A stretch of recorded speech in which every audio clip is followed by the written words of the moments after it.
For us, majority of it was coming from Saudi Arabia. Get it supplied in 2 days' time. You come from a bit of a legacy. Me and my mother, we were the two promoters. 1/2 to 3/4 of liter of body fluid, which goes into the mattress. सही है, अच्छा है, deformity नहीं है.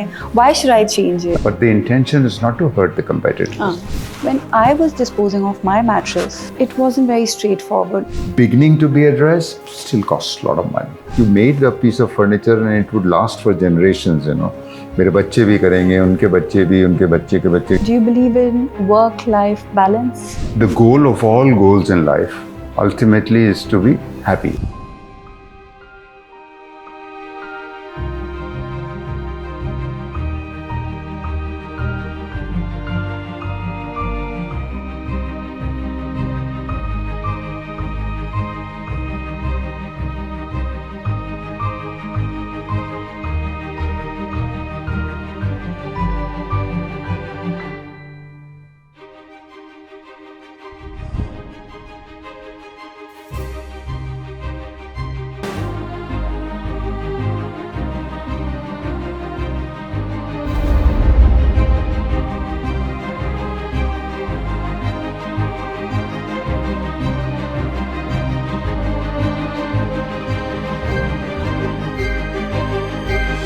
There are very few people who can genuinely ask, did you sleep well?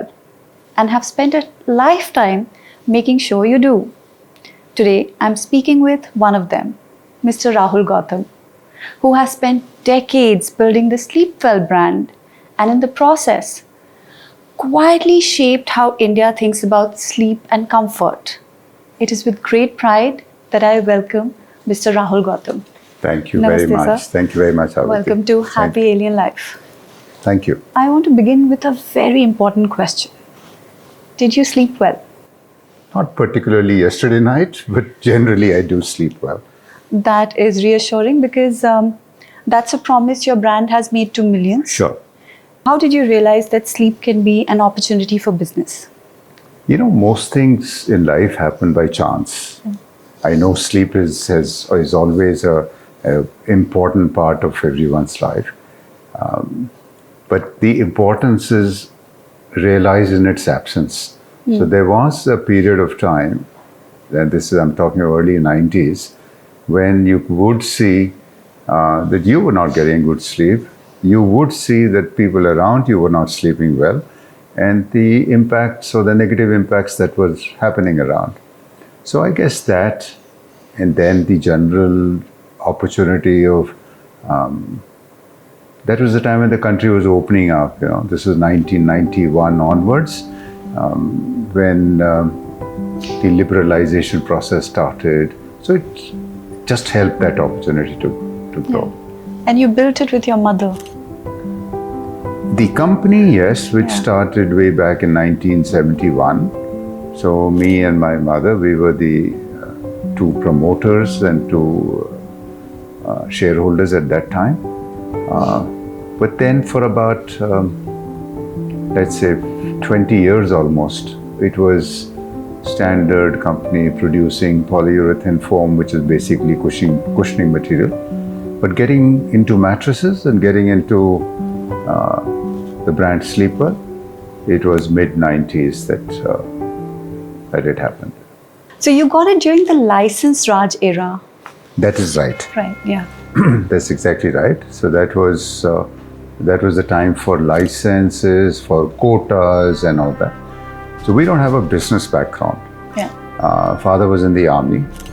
He passed away in 1969, and it was through the army rehabilitation program that a license was given to my mother.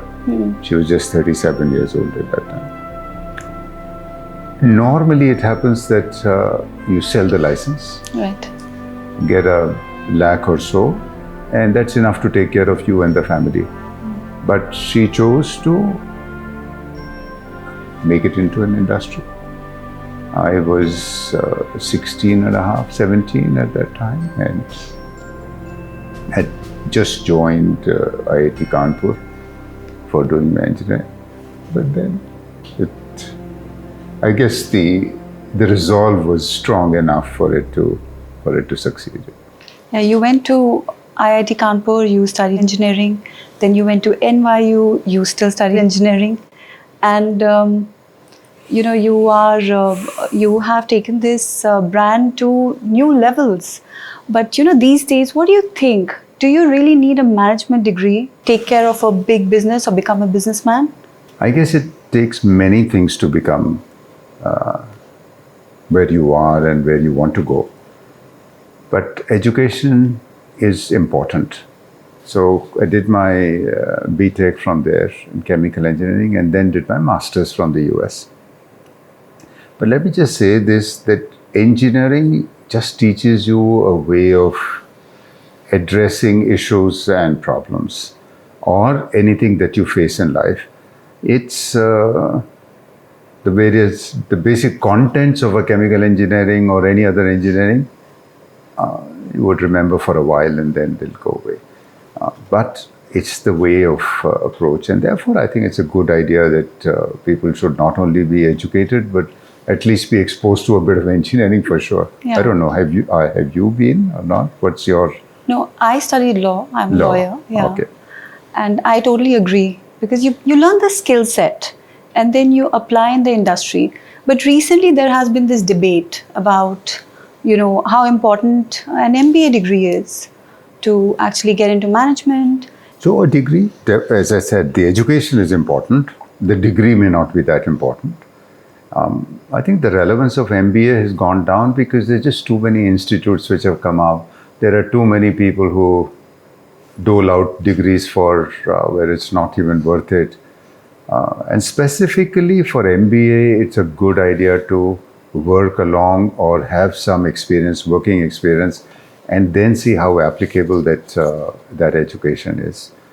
I'm not an MBA, though I must add that sometime back I have been awarded a doctorate in Congratulations. in international management.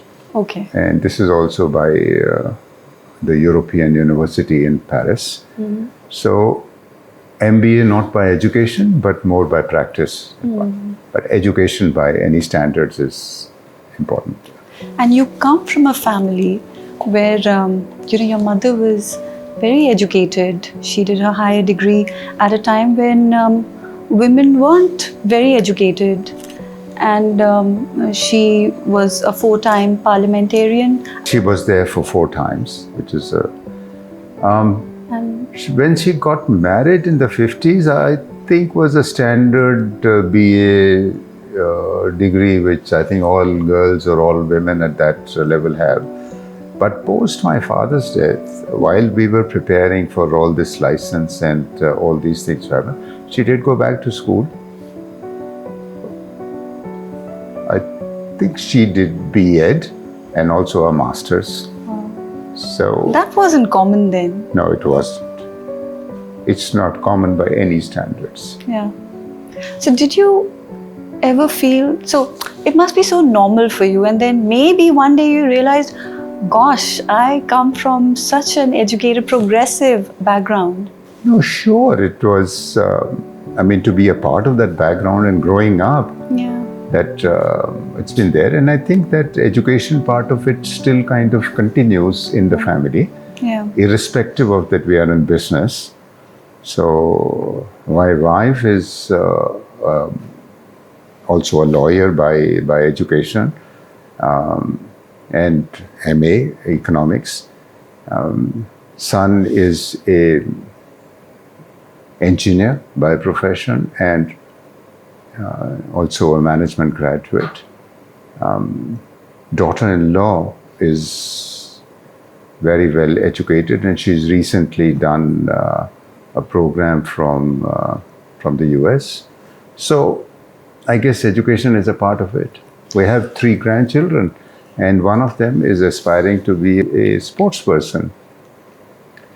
At her age, she's just going to get 13. It's normal that all her participants in the badminton academy have left school, and said that now you pursue only badminton Professionally. and don't go to school. She doesn't want it, and we have neither accepted that. Think that education is important, so she does both.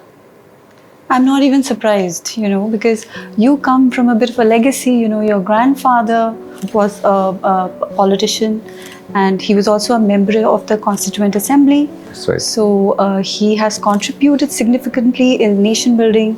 Your mother was a parliamentarian as well. You yourself are a very successful business person. And you still have this, you're very centered, humble, grounded. You have to give us some advice, because these days, you see all these young billionaires, 19-year-old becoming a billionaire, and then, getting all flashy about it. How do you remain grounded? First of all, thank you very much for all the kind words, It's all true. I don't know if those are well deserved or not. And it's not an easy question. I think the grounding comes from a basic necessity to be curious, to be in a position that every interaction or everything that you do in life is a learning process, So when I'm talking to you, I don't know about you, but I'm learning a lot with this interaction. Let me put it like this, that strongly believe that the goal of all goals in life, let's say, is ultimately to be happy. Everyone wants to be happy, whether by whichever way that you may choose. And the way that you get happiness is by improving. Whenever you improve anything, whatever. So it may be an interview that you are taking right now, and the next one, if you will improve on that, get you happiness. Whatever may be a few small things that you would like. Sometimes for most people it is either a weight, or it's a strength, or it's a skill, or whatever that you need to improve. Yeah. That gets you that happiness. And to improve, the only way that you can do is to learn, keep learning. And for that you need to be humble. You cannot learn by being arrogant. You cannot. You will stop your progress. You will just not do it. I think what you said was very interesting when you said, you have to keep learning. But then a lot of people, your age in India would say, अब उम्र हो गई है, अब हम नहीं बदल सकते, हम ऐसे ही हैं, हमें नहीं सीखना. So I think that has also helped you, with, you want to learn, you feel learning every day brings more happiness, or, it's very subjective, as you said. That is true. But anybody who says that he's too old and cannot learn, I think are just being, I can't use bad words, but absolutely shut out or shut down. I will share something with you. 2 days back, this was on Friday and Saturday. I was part of a retreat, a learning, not a learning, but it was some people got together, and the person teaching us or conducting the retreat was Dr. Ramcharan. Now, you may have heard of him. He is probably one of the most renowned advisors, consultants, stays in the US most of the time and teaches at Harvard, but does advise people in business. I asked him his age. He was 86. Still fit, still learning, and he had the same view. He said, every time that I interact with any new one or any new situation, it is a great learning for me. So I don't know. I mean, if people stop learning, then I guess we can't talk about it. But do you think that is, for you, in your case, because your father passed away quite early on, do you think that made you grow up faster than what you should have? difficult to say. I mean, could it have been the other way around? I don't know. It may be a combination of many things. And of course, as you said, the circumstances do force you to behave in any particular manner. So, your curiosity and learning, it must reflect in your business as well, right? Hence, Sleepwell is where it is today. I hope it does. And I hope I or the team is able to communicate that to the other people who work here. We definitely stress on 3-4 values for us, which is a must. One, and probably the uppermost, is integrity. But let's say if we just stick to they're doing things with the right intention, which is not to harm the other person or to do anything like that. But you do it to further whatever your duty is or whatever your goal is. For example, we are in business. It's our duty to grow the business. In that process, would you be hurting a competitor? Of course. But the intention is not to hurt the competitors. So you keep that clean. Once you keep that clean, it becomes far more simpler. So high on integrity, humility for the learning process. That is absolute. And I think the third thing which we have been practicing is remain focused on what you want to do. Don't get distracted. So in this long span of 30, 40, 50 years of working, there have been times when newer businesses have come up, real estate, .com businesses, IT. But as a company, we have kept ourselves focused on what we do, try to do it as best as possible, and keep learning in the process. And you've also expanded to Australia and Spain. And I must admit, I spotted Sleepwell in Australia, and I thought, I know this brand, and I bought it. I happily used it for a very long time, which I don't think you would recommend. But because I fell into that classic, customer category of sahi hai, acha hai, deformity nahi hai, why should I change it? Absolutely. Right? And but I had to part ways because I had to change cities. So that brings me to the next question about consumer behavior in your, for mattresses.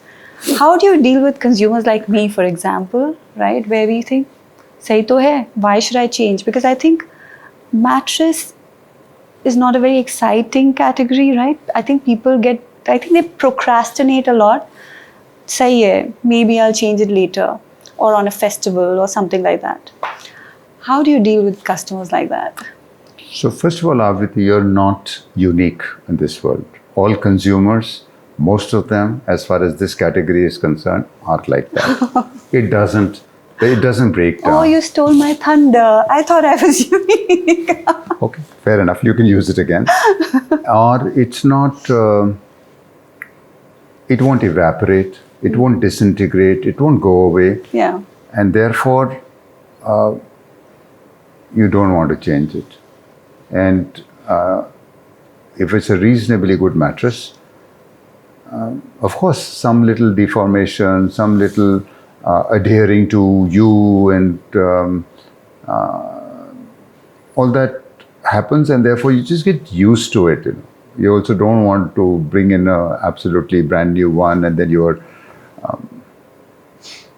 not sure if it's going to be the right one.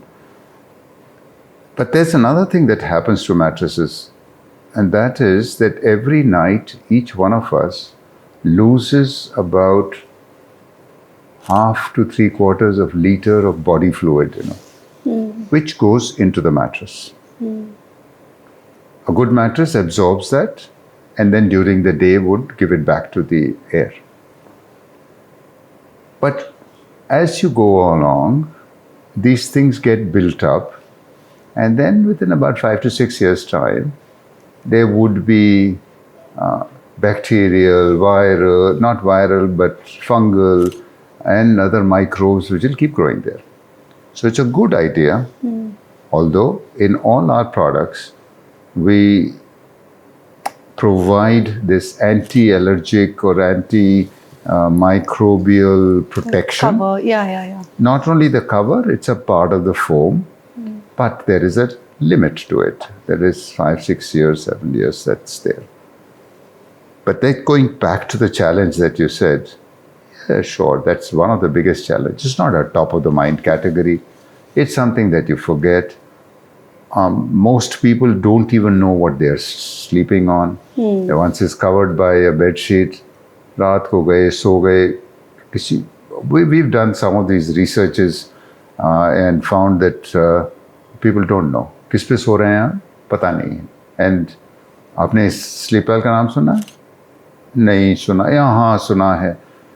And when you go and check, it is a Sleepwell mattress. Yeah. But that's the category. And therefore, it's a constant effort by the companies and by the industry to keep educating the consumers.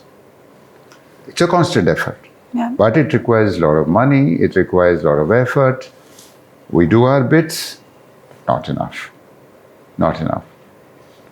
And therefore, if you would look at most of the countries outside, sometimes they do things to just jolt you, If it's a new technology that's come, you will talk a little more about it so that you don't miss it. But still, people take their time to change. The second is discounts. 40% off, 50% off, 25%. सब पे नहीं होता है. It's not possible that you would get it.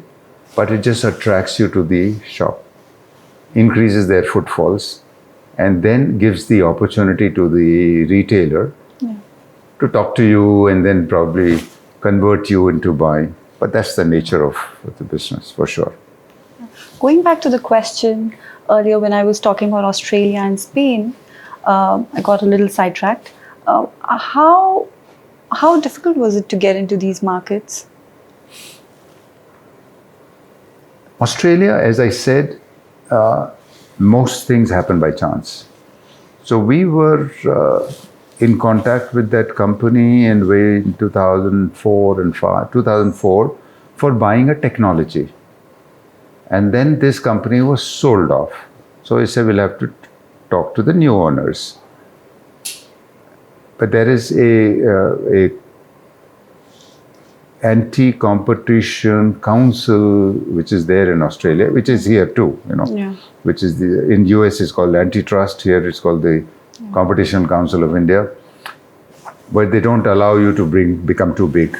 So these two companies which were getting together in Australia would have become too big, so that transaction was not allowed to go through. And it was at that time the owner called me up. He said, listen, you know about it, you know everything. It is the same law applies, or it's laws based on the English system. English is the language. We drive also on the same side of the road. And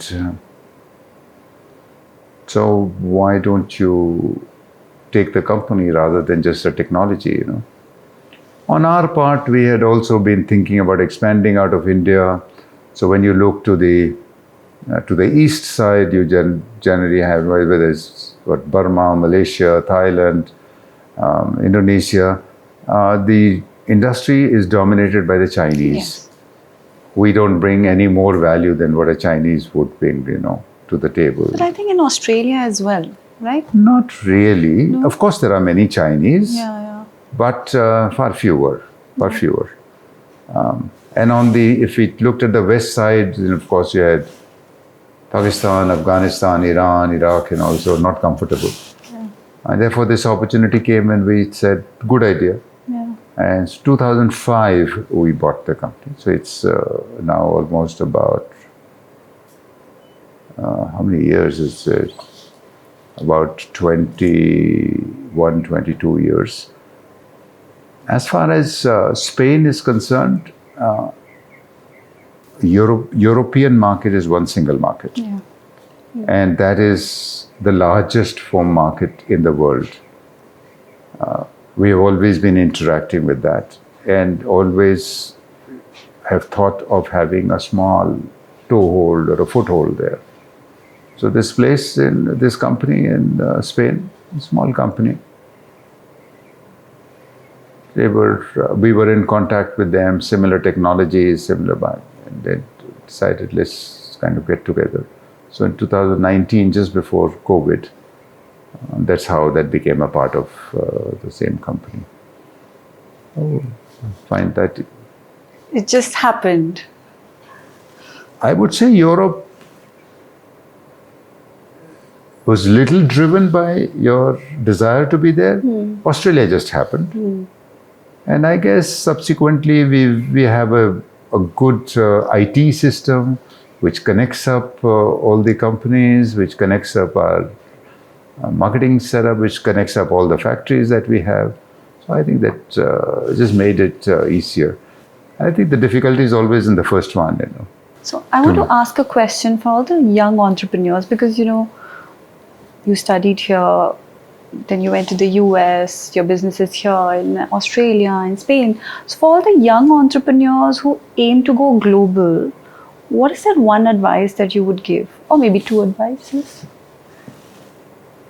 Especially in terms of, the difference in the customers and consumers. I know it's very mattress specific, but I'm sure there must be a lot of things which may be pretty general as well.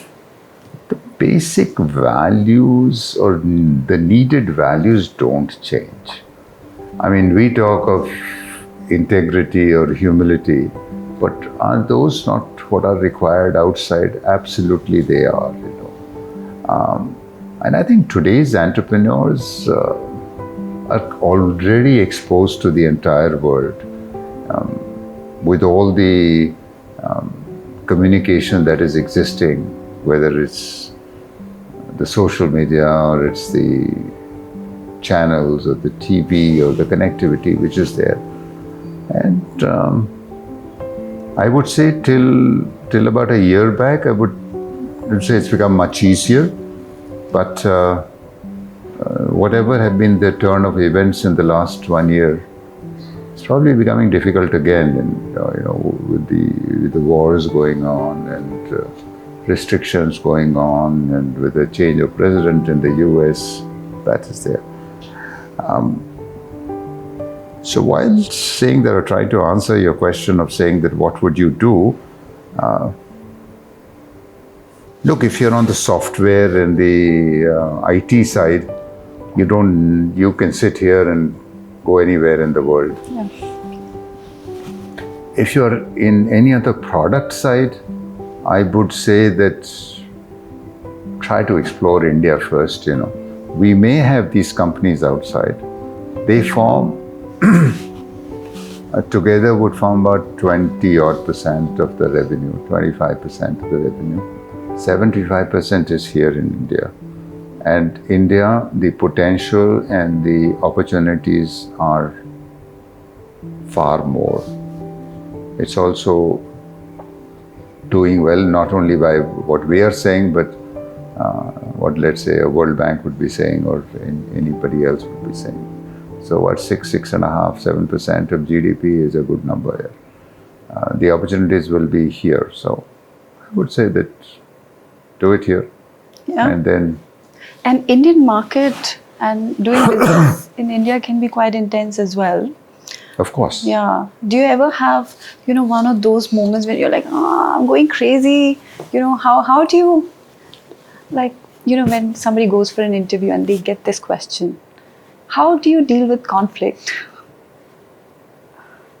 Especially when the stakes are so high. So first, of course, what you said about India. Yeah. India is an extremely diverse country. Yeah.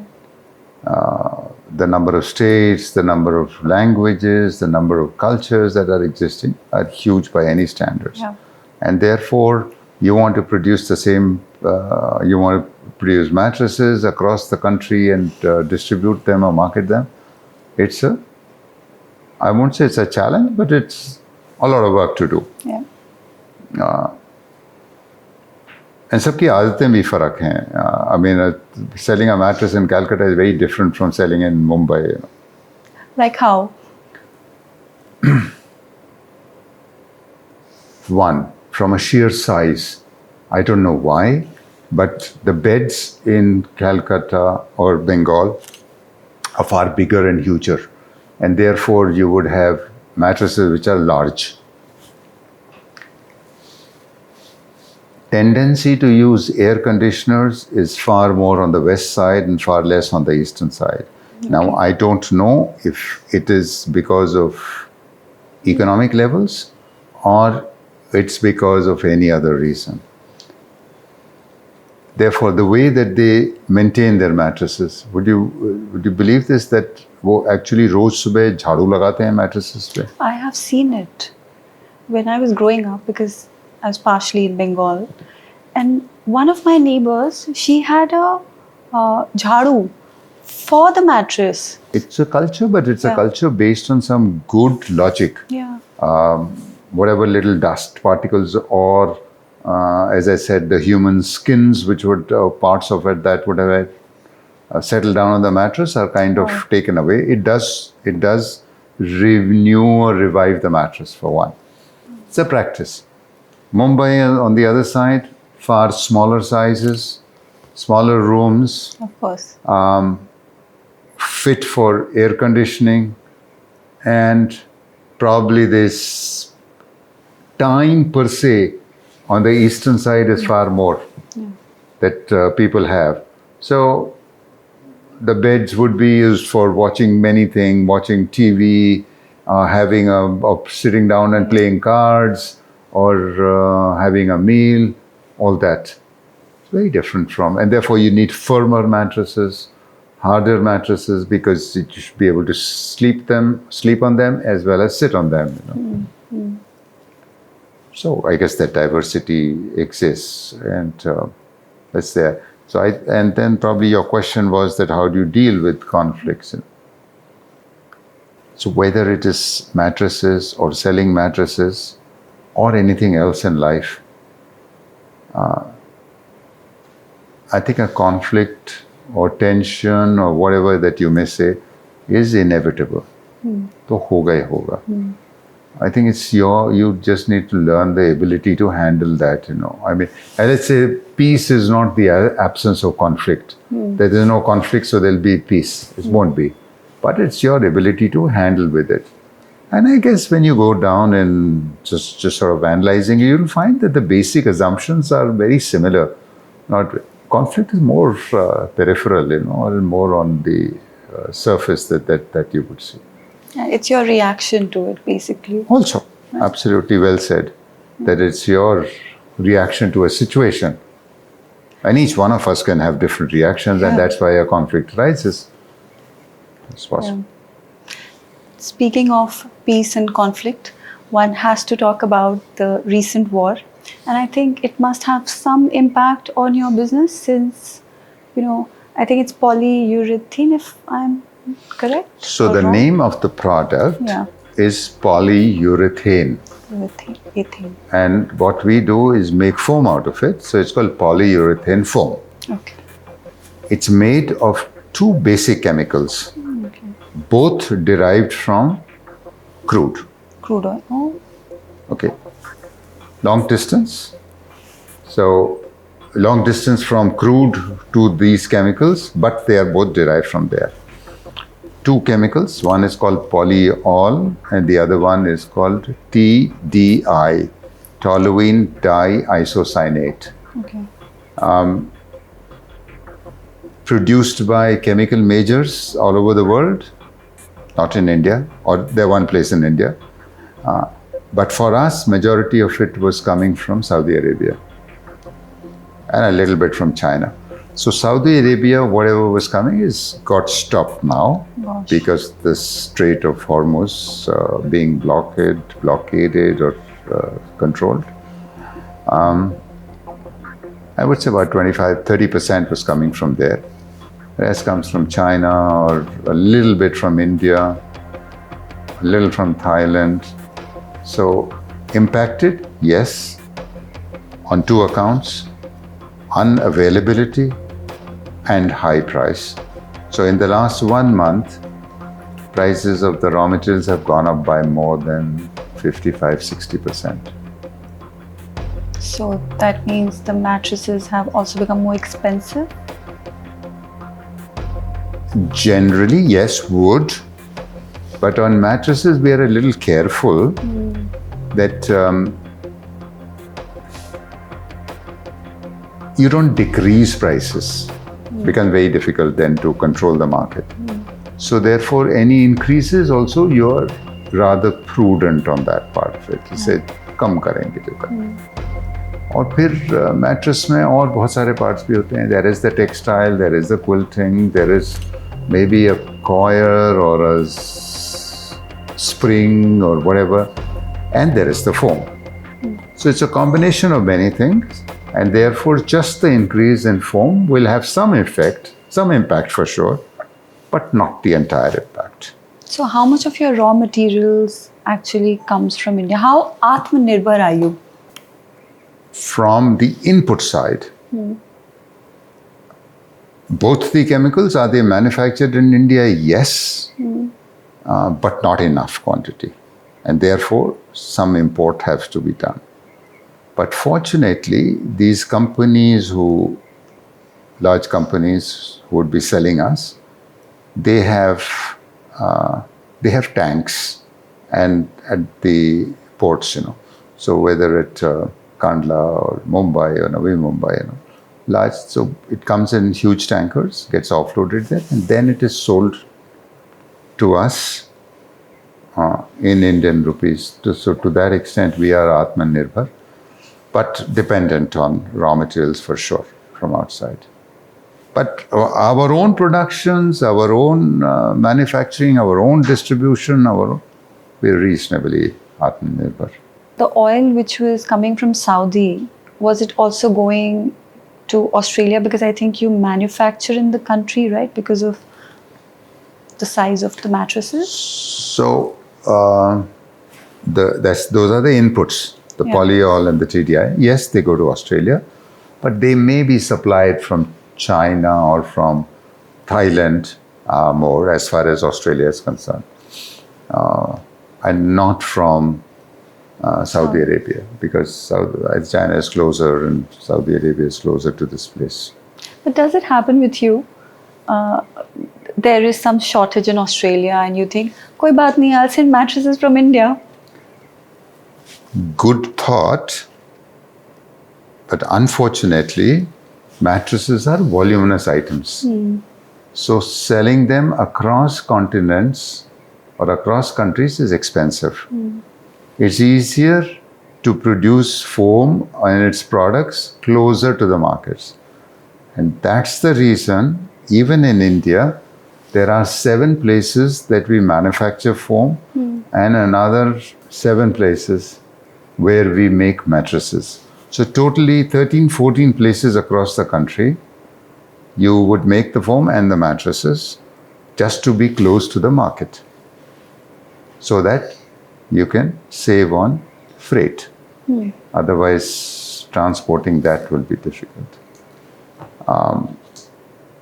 There's one more issue, and that is that in India, there is no standardization of mattresses. Which I think is amazing. Not so good for you, but great for the customer. Why? Because if I order something like that in Australia, they're just going to say no to me straight away. Yes. And, I can live the way I want to live. If I want a certain size of bed, I can have it, and then, I can have the right size mattress and really enjoy my sleep, which is great. Great for me, not great for you. So I'll tell you how it's great for us too. Oh. First of all, on the face of it, it looks like such a bad situation. You could be mass producing 3 standard sizes or 4 standard sizes and do it. But then it also makes it easier for others to import into the country. If there were standard sizes, they could import and store and stack and warehouse here and what. Here, this is an opportunity for us. So because we are spread out and we are closer to the markets, today, our dealer would offer that they would size your bed, would get it made, and get it supplied in 2 days' time or 2.5, 3 days. I love it. Yeah. While we have competition from outside, so if there is a mattress which would come from, let's say, China, it's not possible to do that. And similarly, it also gives us a little protection against online also, because online then tends to be more standardized products. Or if it's a non-standardized product, it takes much longer time. I think you guys also started this mattress in a box, like the Chinese. How does that work in India? So it works okay. You take the foam mattress, compress it, put it into a box, and save on freight and transportation. But it gets restricted to a type of a mattress. It gets restricted to, let's say, all foam mattress so that you can compress it. Yeah. But if it's a combination, or if you're trying to mix 2-3 things together, it becomes difficult to do that. But there is a market, there is a certain market where you get, we call it a bed in a box, which is standard. Not only us here, but all over the world, you get. It never is the main mattress of the house. So where the, let's say the owners or whatever. But if you just wanted an extra one, you wanted it lying around, you wanted to put it on the ground for the children or whatever it is, that's okay. I think it would be excellent if it could come on Blinkit or Swiggy. Why? Do you ever think that there would be, you would need a mattress at such a short time? You never know. I mean, when I look at the stuff that you can get on those apps, it's crazy. So, but जो एकदम अभी ज़रूरत है और नहीं है उसकी कम market है क्योंकि usually people buy mattresses, I believe, during wedding season or festivals. But now with these 10-minute apps, you never know. I think about it now and I want it in the next moment. So we are in not contact. We have some arrangements with Blinkit. It's not a regular mattress, but it's at least, let's say, about a 75 mm, 33-inch kind of mattress. Very simple, but yes, it's available. You can, you suddenly find that you don't have a mattress to sleep on in the night, you can order on Blinkit and get it. But I don't think that, it's a very touch and feel product. It's something that you would want to, lying down is difficult. That's our culture. Experience, yeah. No, it's also our culture. Even in a shop, if you will see, very rarely would even if a mattress is horizontally displayed, very rarely would you find people who would lie down on it. Yeah. That's our culture. We are conscious about that. But you want to feel it, you want to sit down, you want to put your elbow, you want to look at the quilting, you want to look at the colors. Although colors have no meaning. Once it's covered by a bedsheet at night, it's not a big. But as I said, it's not an impulse purchase. Not as the main mattress, as you said. That's right. For an additional, your friend is crashing at home. रात को जरूरत पड़ गई तो so there is a simpler product which is available on Blinkit. I don't know. I know that yes, it is there. I'm not 100% sure, but I know it's there. Oh, I'll go home and look at it actually. Don't order one on Blinkit. It's much better that you let us know and we'll. No, I for research purposes actually. Yes. That actually also makes me think about the sustainability angle, right? So when you purchase a mattress and you want to dispose it off, when I was disposing of my mattress, it wasn't very straightforward, especially if I want to dispose of sustainably. And that's a conversation, very important conversation these days, And a lot of people want to dispose of sustainability, but they don't know how to do it. So, how do you fill that gap? So big problem. Yeah. I agree with you. Disposing of your old mattress is a big problem. We do occasionally run some exchange programs where your old mattress is exchanged for a new one and you get some discount on the purchases. But is it a regular practice? No. And should it be? Yes, it should be. If you look at, like, you have some experience about Australia or anywhere else in the world, developed world, वो रात को निकाल के चुपचाप से घर के बाहर छोड़ देते हैं उसको, so that कोई उठा ले जाए, हमारे ऊपर नहीं. Otherwise, disposing of a mattress also costs money. Yeah. So we are trying to do some things about it. One is, as I said, we run these exchange programs, and as an industry, so that the disposal of it is also in a little bit of a hygienic way. There are one or two companies which help. Like there is one company out of Hyderabad called Furlenco Nahi Recycle Karo, which works with us for picking up old mattresses and then ensuring that it's recycled. So you take the textile off, you take the foam off, you take everything and then strip them and put it into some kind of a stuff which can be recycled. Still costs a lot of money. Yes. Something, as I said, problematic, something which should be addressed, beginning to be addressed, but nowhere near where it should be. And therefore, this is work in progress, but it needs to be done. Yeah. You know, when you were talking about how you recycle it, you remove certain parts, it just reminded me of, those, in the villages, you have those cotton gaddas, and every year they take out the cotton, they beat it, and they put it back again. How do you plan to tap onto the consumers there who use these, because when they look at the mattress, maybe, I think, they might think, but अगले साल मैं इसको कैसे साफ करूँगा? People who are used to, doing that thing with the cotton, changing it, it's the mindset.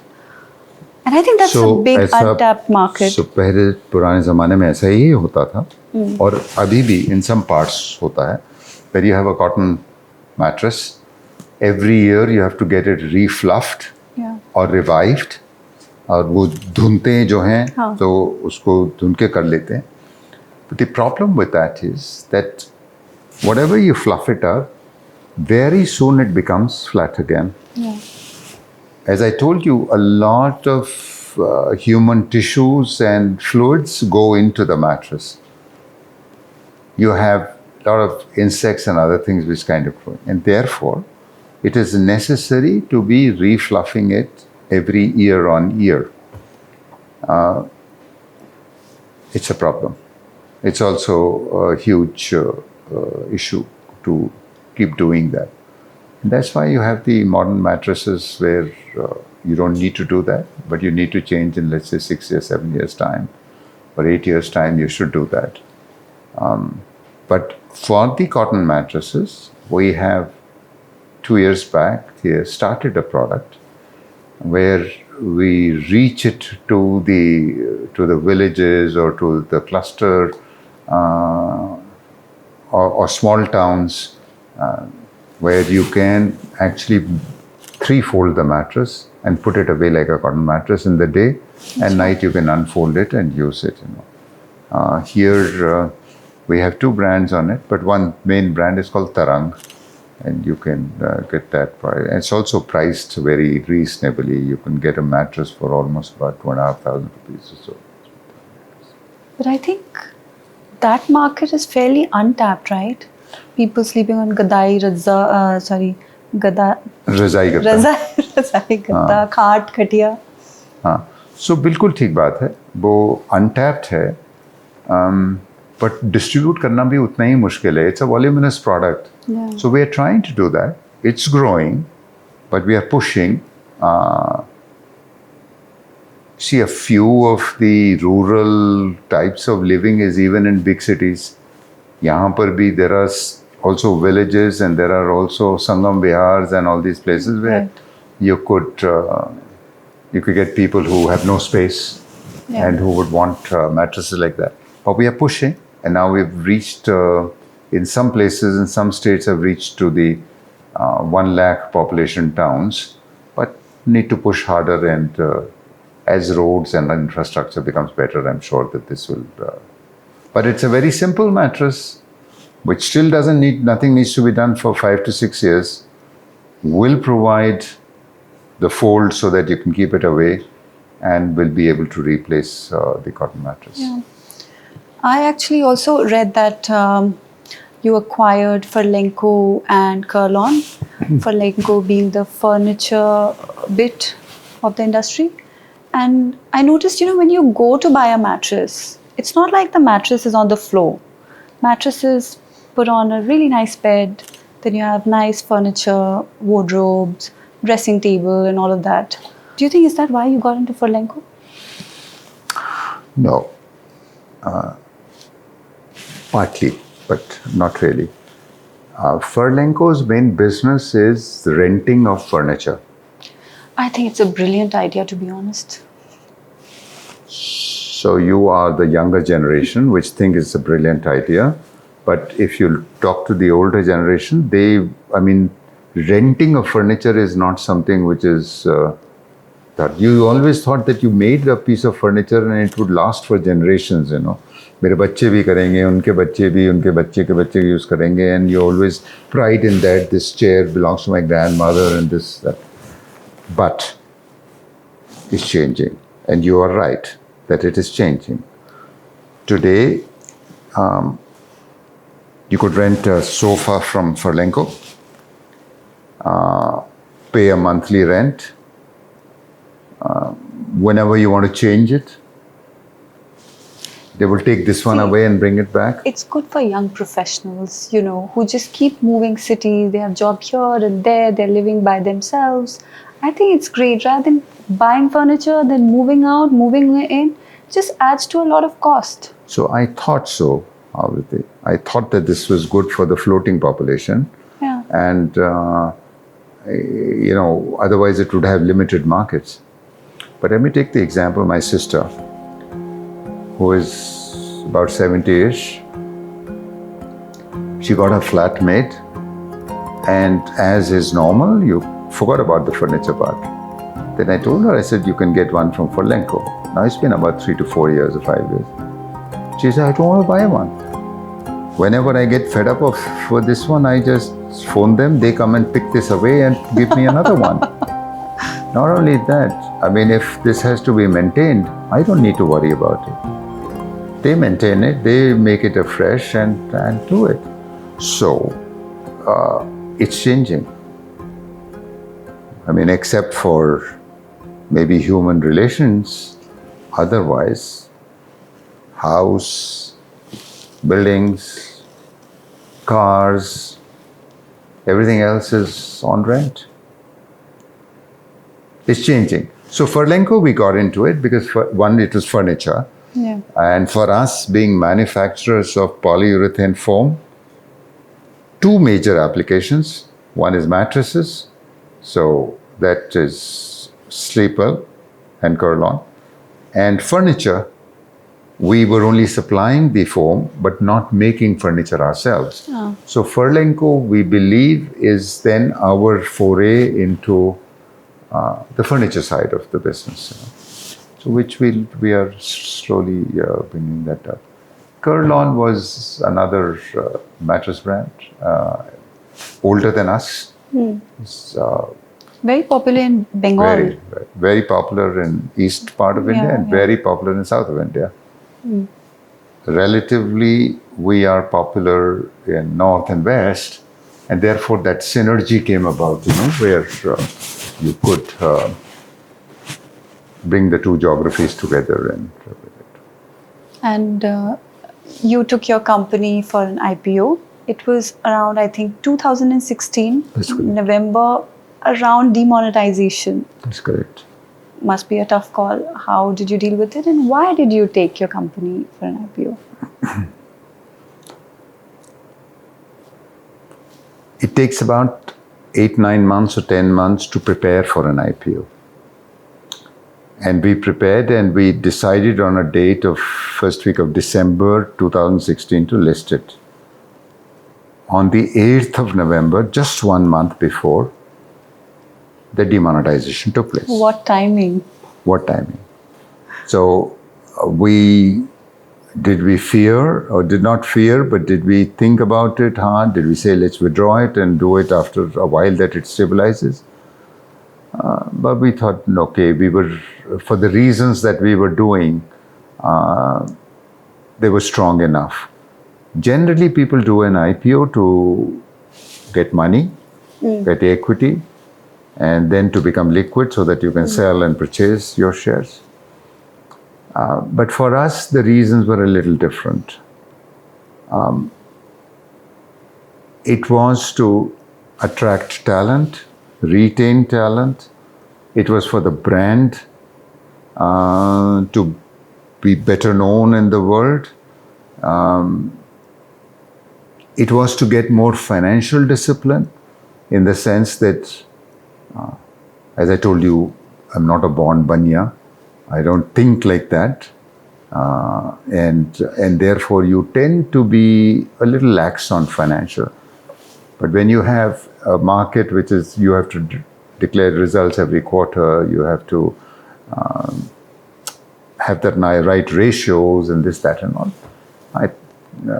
So keeping all that in mind, we said we'll do the IPO, or we will list the company, and it will bring the financial discipline, attraction, retention, the brand, all that part of it. So has it been favorable? Do you think that was a good decision?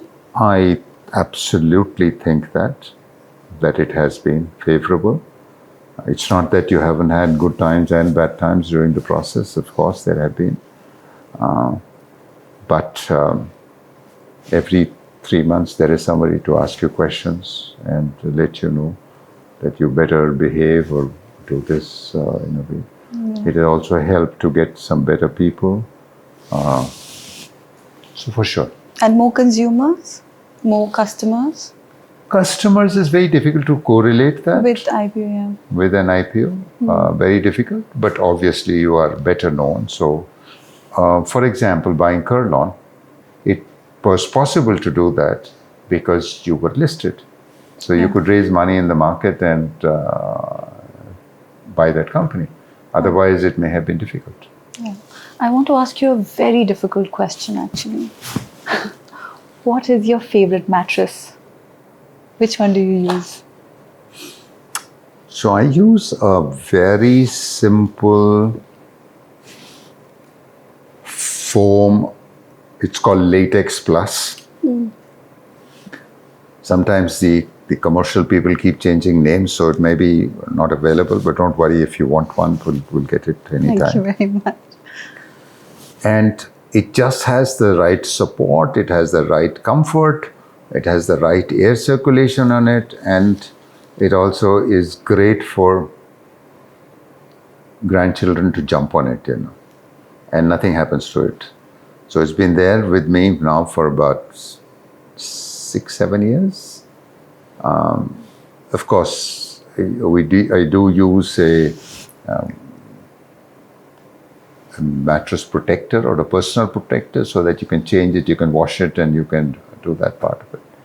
But otherwise, that's the one that I...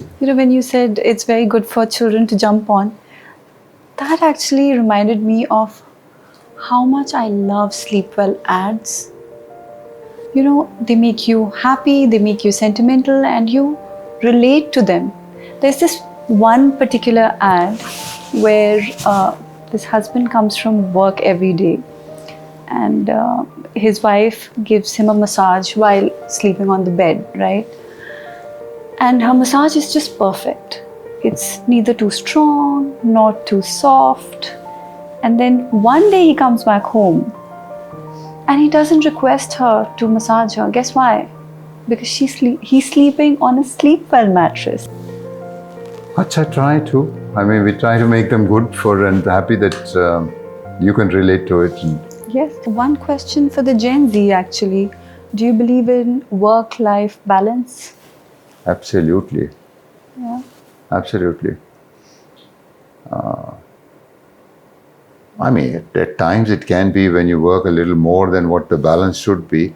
But there are always, the issue is not about the number of hours and all that, but the issue is that you do something which is different from work, and there is a regular place for it, and that balance is there. And I guess you do both the things, work and life. You do things which you love doing. Yes. And I believe life happens in phases. So Sure, yeah. it can change. Yeah. It can change. Are you So- in the 5 a.m. club? You know, waking up at 5 a.m., journaling, working out, meditating, swimming. Oh, is there a 5 a.m. club? Huh? Acha. So I get up also around that time, but it's for a different reasons. We have got a new dog, and that dog just wants me to take him out. But he's still very tiny at the moment. It'll get okay, but I get up at 4:45 on that account, you know. But otherwise, I've always been an early riser, and I don't know, 5 a.m. is a bit, but do exercise, do play a little bit. And absolutely, I mean, the work-life balance has to be there. What does a typical day in your life look like? Since you wake up at 5 o'clock, as you clearly said, what time do you go to sleep? Anything between 10:30 and 11, 10:30, quarter to See, 11. you're a part of the sleep economy and a very important part. So, So I know sleep, generally people talk about anything between 6 to 8 hours. And I may be sleeping a little on the sixer side, then it's anything 6 and 6.5 hours sleep. Thankfully, till now, there's no problem about sleeping. touch wood. Touch wood, yes. Then a little bit of exercise, a little bit of this thing, and by 7:30 or so, like today I left at home at 7:30. Yeah. Always good to come in early, finish off some work before the day starts, and some meetings. But I also travel a little bit, and also within the city it can be meetings elsewhere outside. Evening time, if I am in time, it's playing with the grandchildren a little bit. Do participate in my granddaughter's badminton club, because there was a time that I used to play, or even now I play a little bit. And then dinner is early for us, 7:30, 8 o'clock. And then there is, of course, time they want to read something. I'm not such a big television person. So, what do you like to read? What's your favorite book? So two types of books. And we leave the general management books aside, you know. But history has always fascinated me a lot. So a lot of history books, and something where science and technology can connect up with our the Hindu mythology and the Hindu systems and the. So if you have to recommend one book that everyone must read, So history, I would say read a book on Genghis Khan. So one man in a lifetime who, from a bunch of nomads, created an empire which was Europe on one end and China on the other. And that's not only the empire and the, let's say, the battles and the wars and all that he fought, but he also developed many systems which are existing today. The postal system was developed by him. The trade between East and West was all under him. the very basis on which the armies are built, and this ratio of teacher and taught of 1:10, it's all done at his time. So there are many things to learn. He was the one who brought the firecrackers from east to the central part of the world and to the western part. So, as I said, a lot of cross-learning that he did, and of course, all the battles and the wars that he fought. What is that one advice you would give to your younger self? My younger self? Yeah. Probably being a little more disciplined on the health part of it. At that time, you take things for granted. So if a leg is working, you don't think it's ever going to wear out. So just to be a little more careful on the health part of it, and maybe slept at least 1 hour more every night. You are saying that. But that time, so for sure. You think, most people believe that the lesser you sleep, the better it is. Most people believe, that's what they believe, and it's like a show of strength that मैं तो 5 घंटे सोता हूँ, मैं तो 5.5 घंटे सोता हूँ, 6 घंटे सोता हूँ. But sleep is that everyone knows that it's an important part of it. There's a book called The Circadian Rhythm. It talks about sleep. The whole book is about sleep and how important sleep is and how it rejuvenates you. You can do 10 types of meditations, but if you don't sleep on time, none of that will actually work. But by and large, I would say that whatever life that you've lived by, you're happy about it. And well, that's good. Couldn't and shouldn't or won't have been different. And that's okay here. I think that is one commonality between good leaders. They're very optimistic. It is. And what is that one advice you would like to give to our viewers? I don't think I'm the best suited for giving anyone any advice, but I would say that just love what you're doing here and be happy about it. Whatever. It's. I don't think there is a place for any criticism, and I don't think there's a place for blaming things on others. Eventually, you're responsible for everything. Just be happy. That's some great advice. I don't know about that, but it may be very easy to say and difficult to follow. But there are enough prayers existing on that, and enough advice existing in all our mythological stories and in all our Panchatantra stories. But you know how your advice is different? Because when someone comes online and is looking for some hope, and they look at your video, somebody who's so successful, grounded, etc., as I said earlier, they get inspired. Let's hope I would be very happy, and if I am able to provide that encouragement and that inspiration to others, absolutely. I think that would be the best outcome of this